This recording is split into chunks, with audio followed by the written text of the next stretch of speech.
section. Welcome, Karma. You have a beautiful office, by the way.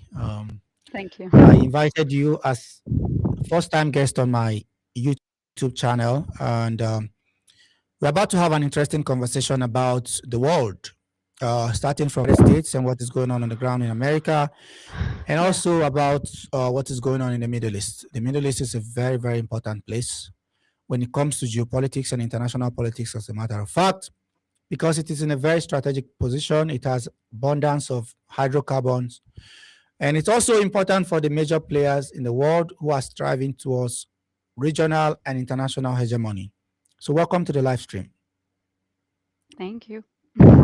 Yeah, so I'll start by asking you what's going on in America? What's going on in Minnesota, across the US? We're hearing that ICE might also be going to Illinois, they might go to Chicago because they believe that some safe havens in America for illegal migrants.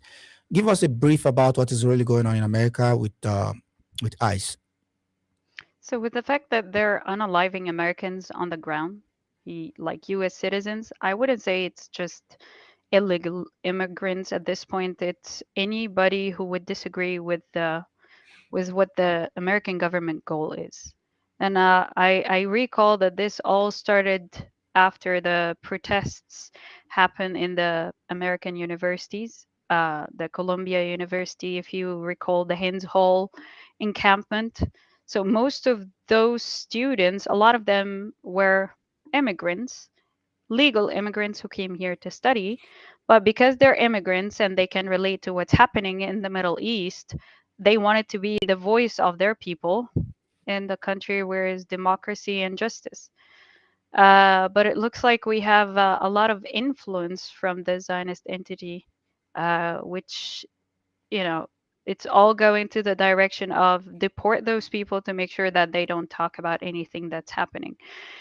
Now, as far as the reaction from the people here in America, like American born citizens, Mhm. they can relate to all of the immigrants here who are either their teachers, their neighbors, the nurses in the hospitals. I mean, that the entire country is built by Americans and immigrants alongside with Americans. So if you're going to take my neighbor and if you're going to take my people, then what stops you from taking the US citizens next, which is what happened. Like it started to come to our attention that we see Native Americans being taken in detention, which is it doesn't make any sense. They're Native Americans, so that is literally their country. Where are you going to deport them? So it looks like this is not about immigration more than, you're not with the government goal, which is unfortunately Um, operating by war. yeah, Sorry, so, I talked so too that much. that's a political aspect to this, which is um, for those that stood against the election of this current president, they'll be targeted. You're also insinuating, I suppose, that this has to do with what happened with the protest on campuses and all of that.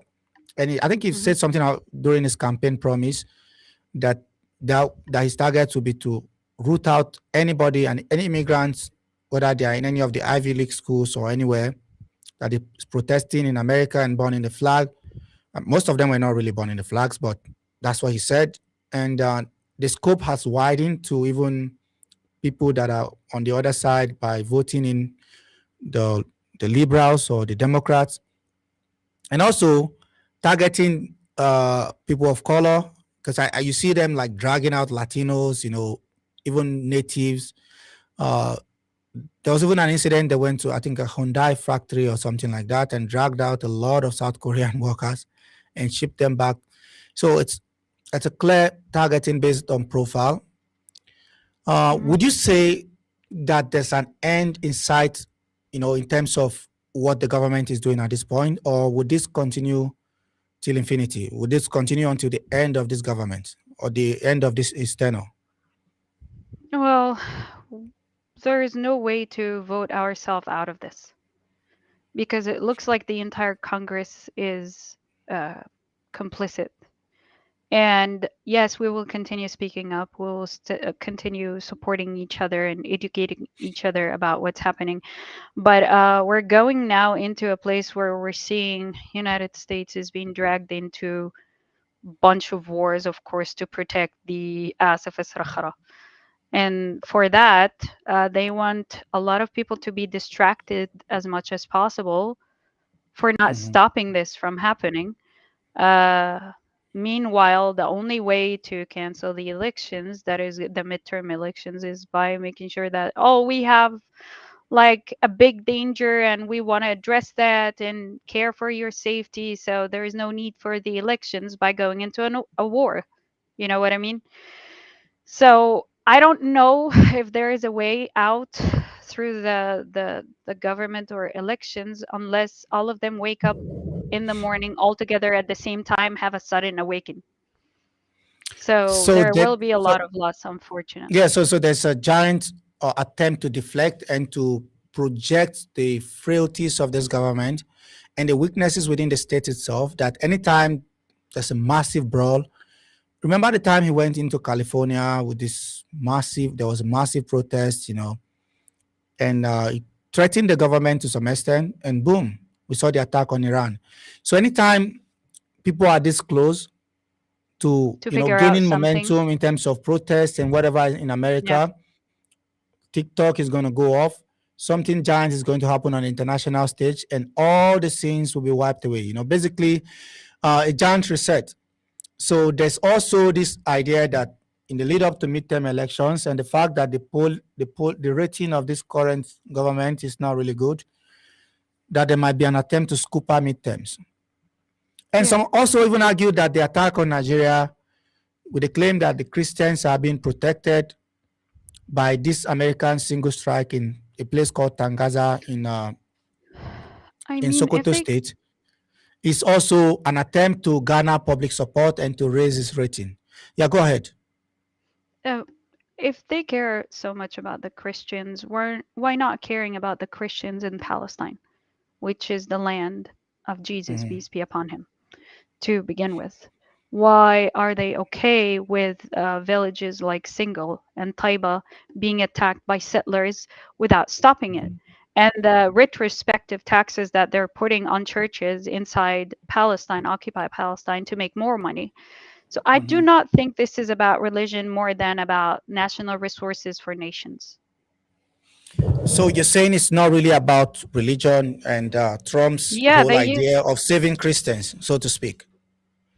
so governments tend to use religion because people are so sensitive when it comes to talking about religion, and you are sure that it's going to motivate people to either stand together or stand against each other. With that being said, again, if you do care about people from a specific religion, why are you okay with those people being targeted by another group that is supposed to be your ally, right? So anybody can come on screen and talk about religion, but we all know it's about national resources, unfortunately. And it saddens me as an American to see that my country operates this way. But Mhm. it's also within the benefit of my people to make sure that this needs to stop. Because if you ask the regular American on the street, they will say, I don't need this war. All I care about is having a good job and I am making money for my family. And I definitely don't need to support Isra Khara in the process. All right. So one other point I want us to look at is the issue of Venezuela, because you spoke about the economy. A lot of Americans I speak to are saying that the economy is resetting, is getting better. The cost of living is dropping, not significantly, but to some extent. And they point and say the price of egg has reduced and this and that, albeit not that the margins are not that much, but they say compared to the previous government of Biden, that even though people say, well, Trump, sanctions on China or the trade war and so on and so forth, it's not really doing badly with the economy. And yeah, so that leads me into Venezuela with the recent event we saw in Venezuela and the US going into Venezuela to Caracas, seizing some would say kidnapping the president of that country and his wife, and then extracting them from that country to New York to face trial or charges of narco trafficking or supporting narco activities in America. What is your take on that? I completely disagree with that. I mean, we're in no place to police other countries, and if we put ourselves in that position, why not policing Netanyahu, who's a war criminal? Why not dragging his ass and just, for the crimes that he's doing against Christians, Muslims, and Jews? There are Jews inside occupied Palestine that disagree with what's happening. So if we have this ability, why not applying the same scale of justice on people like Netanyahu? Yeah, but logically, you see why some people would disagree with you, because when it comes to Venezuela, the Americans that tell me that yes, that Venezuela has participated in allowing the flow of fentanyl into the US that is harming Americans. And some of them are in support of the US actually doing something about it. But my question to you is in relation to the United States government supporting this idea of going into Venezuela and basically removing the president of that country and his wife and extricating and extracting them, rather, sending them to New York to face trial. Is this something you're in support of? And what is your opinion about that specific incident in Venezuela? I'm not in support of that. And if you were to do that, you'd have to follow the international law to do the due process. But also, if this is an issue of narcotics, okay, the way to stop issues like that is not by hitting the results or consequences, it's by hitting the root cause of this. So Which assuming that is, there are like I'm not sure, to be honest, but let's assume if this is going to be like factories or stuff like that, we are masters as Americans when it comes to supply chain tracking and retracing. So we are mhm. able to retrace data like that and put sanctions and completely start companies that are participating in that in a way or another. But kidnapping a president of a country, I mean, if you change the president of the country, is not going to change how the country operates or the system.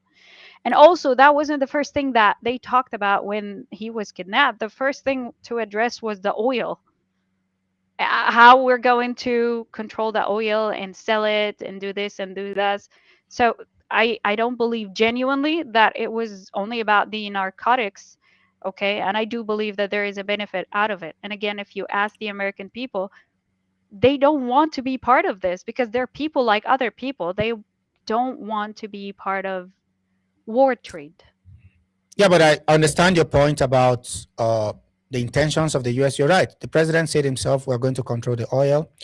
And this is the other thing, because it's a dilemma, basically, because you're speaking on one hand about international law, but when it comes to power and real politics, international laws, conventions, understandings, and so on and so forth are all secondary. Okay, so it's about realism in any sense, and this is what Trump is blatantly doing. I think this is the first president in American history, in my lifetime, rather, that is very blatant about his position. He's not hiding it.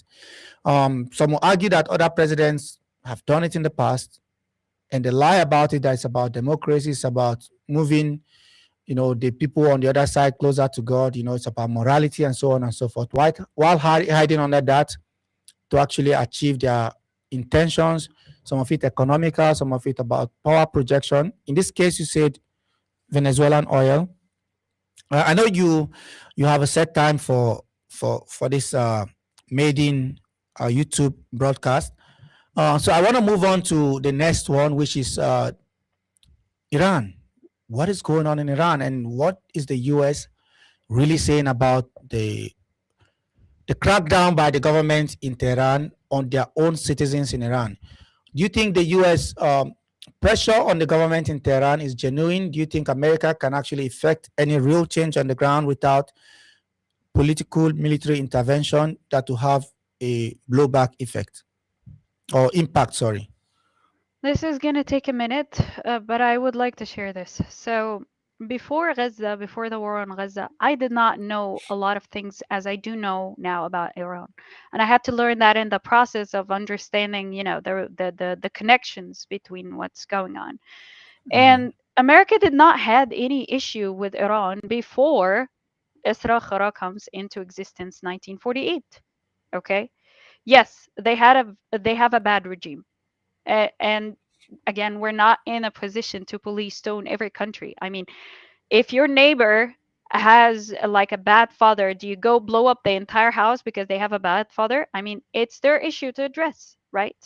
And again, Mhm. if you care about the freedom of those people in Iran, why is it that there is an Israeli grade bullets were found into the dead people bodies, right? In one hand, you claim you want their freedom. In the other hand, you unalive them to use them as an excuse to get into and help with their freedom. And that's exactly what Israel is doing. And I understand that we don't want to focus on Israel, but unfortunately, their name is all over the place. Their footprints is everywhere you go. And it saddens me that a huge country like America, big nation, brilliant minds, and we can do massive impact. I mean, in the Mhm. last 2 years specifically, a peaceful, great America is a peaceful world. I think we see that. To be used as a proxy by a state that doesn't have constitution, that doesn't have defined border, that is being identified as a illegal occupation by international law, it saddens me. It does saddens me. Y- So about Iran, I mean, they're free to do whatever they have. To solve this issue, if we really care about them, we should drop the sanctions, right? mhm. I mean, that should help the people's situation.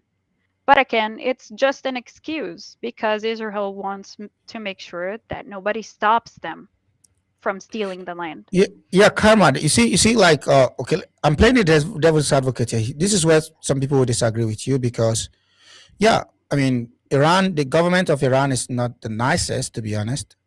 And some will say, Agree? well, this has been going on since the 30s, since the collapse of the Qajar dynasty. America have had good relations with Iran, and they continue to maintain good relations with Iran until 1979.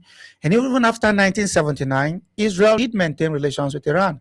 Not a lot of people know this rather, because if you look at what they call the Iran Contra affair, which is the attempt by, I think, the U.S. to supply arms to the Contras in Nicaragua. And so the Congress had imposed sanctions on the government of the Congress have imposed some restrictions on the government of Ronald Reagan, and they would not allow the supply of arms to the Contras, who were basically going after everybody, and the Sandinistas that took over power after Ortega came to power in the late 60s or the early 70s, after the removal of the dictatorship of Anastasio Somoza. So these were communists. So the America wanted to stop the spread of communism. So by doing that, they were supplying arms to rebel groups that were chopping off hands of people in Nicaragua. So in order to do that, because Congress have sanctioned the government of Reagan, the CIA and the government was using Israel to supply arms to Iran, and continued on even during the period of the Iran-Iraq war. It's a contradiction because America, on one hand, said that they are falling out with Iran after 79 or the revolution, in quote, but they continue to supply arms through Israel for different reasons. Some will say because of the hostage situation, in Iran at that time with the American embassy, and also because of some of the people that were kidnapped by Hezbollah, in Lebanon. So it's a very, very complex relationship. So was Israel really at odds with Iran after 1979, or what really happened after that time period? So some will say it's not really about Israel, that America also have their own bigger interest in Iran and are trying to use Israel and Netanyahu, who have made it very clear that he wants the government destroyed to achieve their objectives. What's your take on that? Okay, I'm going to respond in Arabic because I really love to express myself and I'm going to translate. There is a Mhm, say in Egypt that says, طمعان جبنا له بيت فلا تنجس كن له فيه. So a greedy man built a house and a mhm, bankrupt one lived inside that house. So Netanyahu knows how to play and push the buttons on this administration and this government. Yes, to tease you enough to tell you, you're going to get this and this and this and that to motivate them enough to go attack a nation. And again, that's how they're using us as a proxy. Now, Iran government is not that great, yes, and I am not in favor of them, but that doesn't mean you go blow up the entire country because you want to save the people. Who's left if you're going to blow up the entire country, right? We're not in a position to do that. And if we do care about morality that much, why is it okay for Alex Pretty to die the way he died on the street? Why is Mhm. it okay for Renee Good to die the way she died on the street? Okay. And we might come from, um, from different political views. We might agree and disagree, but in the end, we are Americans, right? And if we care about others, we should care about our own people first. So I don't buy anything of what they're saying. Yes, I know Iran government is not the best, but it's not the only one, right? And we have no right to control a country just because we don't like their government. So if you were sitting, if you were the president of America, how do you deal with this situation to ensure that the Iranian government does not continue to use brute force against their own citizens? Because the thing there is, and this is one of the dominant points of view you see on mainstream media, social media, and so on and so forth, is that the women in Iran, and you are a woman yourself, are being oppressed. They are forced to wear the niqab and the hijab and the chador, and they are being maltreated by their spouses. They are not allowed to achieve their full potentials just because they are women, and that there is a moral obligation of the West to go in willy nilly to bomb that regime out of power to liberate women. Okay. So you asked me two questions and I have to answer each one, and I'm gonna try to be short because we have like 4 or 5 minutes. So Mhm. the first thing, if I were to be the president, what would I do? If I care about the people in Iran so much, I would drop the sanctions that impact the people, retrace the root cause of how to control this government, sanctions to control the government, but not the people, because that's a collective punishment. Okay. The second thing is, yes, I am a woman and I hate to see for other women to be oppressed as well, but I would advocate for the people choice. If they choose to do a revolution, they are able to do a revolution on their own, not with the help of another country that want to benefit out of their death and their revolution, if that makes sense. Right? So I'm not Yeah, against them protesting in the streets. I mean, this is their country and they are aware of their situation better than anybody else. But I am against seeing Israeli made bullets inside people's body, right? Why? Like, why are they putting their nose in every nation's situation? For God's sake, that's yeah, it. but, I but hope I answered. don't you think that the West have a moral obligation to actually liberate women, to stop them from wearing hijab like the West is saying? I mean, Why? it's What's not wrong my with thing. hijab? I'm I not mean, calling for that because, well, this is what is dominant on the Western okay, press. That's not the only thing. The US have made other arguments, but this has been the recruiting sergeant, so to speak, or this has been the ground that the West has, is the messaging.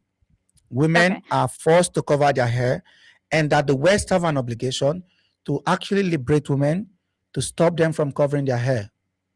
We had these debates where we had Irani women came on lives. I debate with you on lives, okay? And a lot of them came out to say, look at our streets. Not all of us are forced to do so.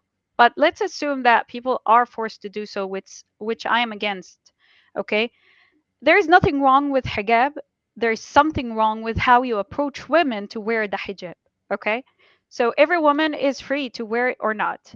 And you will find Mhm. that in Christianity, in Judaism, in Islam, hijab does exist with different ways and different phrases. Okay. Now, if you are going to be obligated to do that for the Iranian women, are you also going to do it for the Jewish women that are being forced to shave their heads in Israel?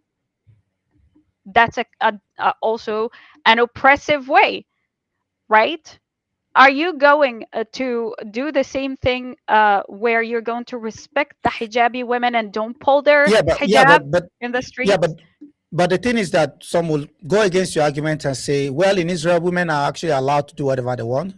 I mean, some of Not them, true. like the Haredim and the other ones, because of the conservative and the orthodox nature of their own section of sect of the religion, might shave their hair and cover their hair. But largely, women in Israel are allowed to, dress any way they want. But in Iran, some are arguing that there's a strict rule forcing women to cover their hair. As I said, I am against it, but that's up to the people to go against it in the way that they want to decide how they want to go against it. But that doesn't mean I go and catch Israel, who's forcing and oppressing their own women. They're not just oppressing the women to shave their heads.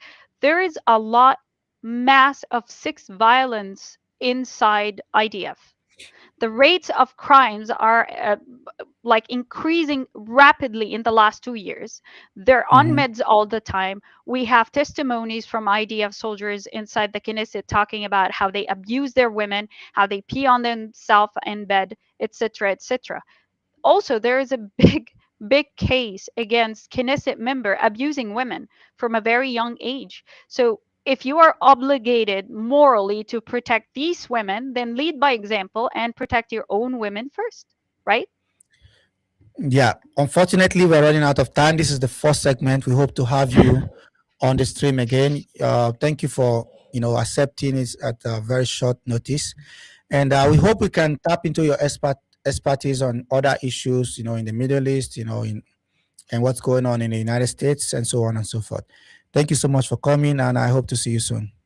You're the best. I Thank, appreciate your knowledge. You know that. And I thank you would so not much. do it with anyone. So thank you for giving me that Yeah, pleasure. thanks for coming. Bye. Bye. All right. Thank you so much, guys, for participating in this edition, and hopefully we can get more guests that are experts in this field that know what is going on the ground, so we can have conversations with them. Don't forget to interact with this video. If you have questions for CAF, you can leave it in the comment section. If you have questions for me, if there's any other area you want us to touch on, particularly what is going on in Africa, what is going on in Western Asia, what's the trade war between America and China, and recently the political situation in China with what is going on with the highest ranking military guy, General Zhang Yujia, which is a topic I'd love to discuss again. And we come to the end of this program. And don't forget to hit the thumbs up, subscribe, hit the notification bell, and